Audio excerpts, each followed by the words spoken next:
Welcome to the world of the ideological paradox. The concept of creating an ideology that is not ideological in nature presents a paradoxical challenge.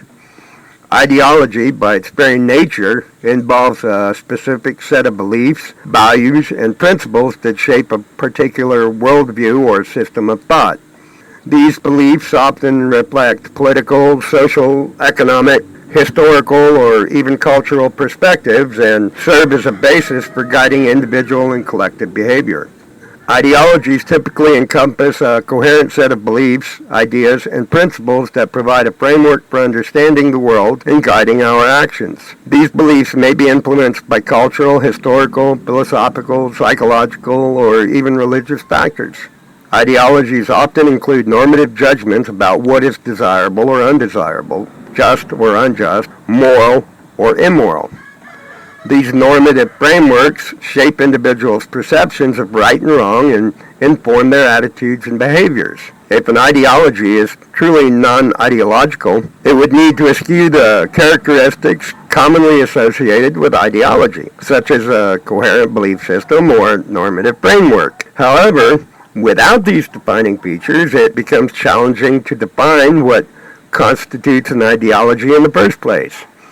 In practice, ideologies are inherently ideological in nature because they involve the articulation and promotion of particular values, interests, or agendas. Even attempts to create a non-ideological ideology would, theoretically at least, reflect underlying ideological assumptions or biases, consciously or subconsciously. While the notion of a non-ideological ideology may seem paradoxical, it is essential to recognize that ideologies play a fundamental role in shaping human societies and political systems. Rather than seeking to eliminate ideology altogether, it may be more productive to engage in critical reflection and dialogue about the values, assumptions, and implications of different ideological perspectives. By acknowledging the ideological nature of our foundation beliefs and engaging in open-minded inquiry, we can foster a greater understanding, empathy, and cooperation across more diverse ideological divides. By highlighting and introducing the importance and benefits of critical thinking, it should, theoretically at least, be possible to create an ideology that is not ideological in nature. Critical thinking skills play a pivotal role in assisting individuals to understand and discern ideological systems and beliefs that may exhibit inflexibility or fail to serve the best interests of the individual, the family, or the local community. In other words, they should be easily capable of not only recognizing ideological or cult-like behavior and patterns, but also understand the hazards associated with these programs, including ideological fanaticism, cognitive dissonance, cognitive inflexibility, and even a denial of logic and reason or a denial of faith in some cases.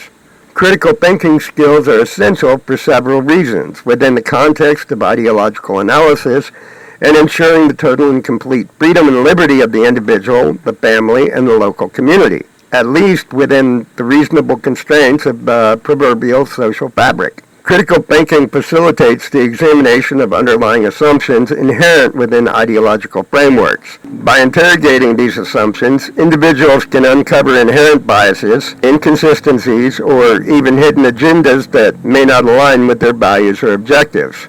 Critical thinking includes a rigorous evaluation of evidence and arguments presented within ideological narratives. Through this process, individuals can assess the validity, relevance, and reliability of evidence to ascertain its support or contradiction of the ideological narrative being presented.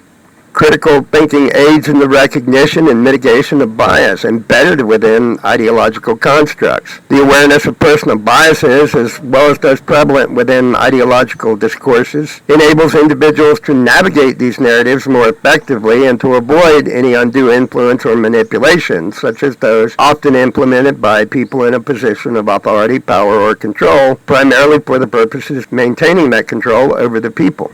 Critical thinking encourages individuals to consider alternative viewpoints and perspectives that may challenge their prevailing ideologies. By embracing diverse perspectives, individuals can attain a more comprehensive understanding of systemic and complex issues, thereby circumventing the potential pitfalls of ideological tunnel vision or cult-like behavior.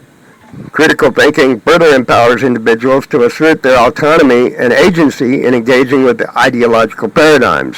Rather than passively accepting prescribed beliefs or ideologies, individuals are prompted to actively engage with ideas, to question authority, and to make informed decisions grounded in rational deliberation.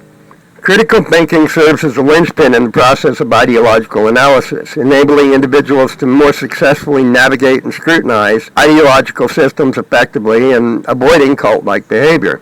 This approach further fosters autonomy, rational inquiry, and active participation in governance and the pursuit of life and liberty for the individual, the family, and the local community. Thus, critical thinking is essentially our ideology. It is the core principle of our ideology. While it may be, by definition, by right, an ideological approach, it is not in and of itself an ideological pursuit, and certainly not a pursuit in terms of power and control or cult-like behavior, but rather an approach designed and implemented specifically to encourage freedom and to provide the average person with the ability and the capacity to think critically and to use rational discourse for the sake of improvement of the individual, the family, and the local community. And through that, ideally, ultimately, we will lay the necessary groundwork and set the golden standards for systemically sustainable human growth and development. So if you'd like to know more, let us know, please, and we'd love to hear from you, and we're happy to get back in touch with you. Thank you. Bye. Please like, share, subscribe, and comment below.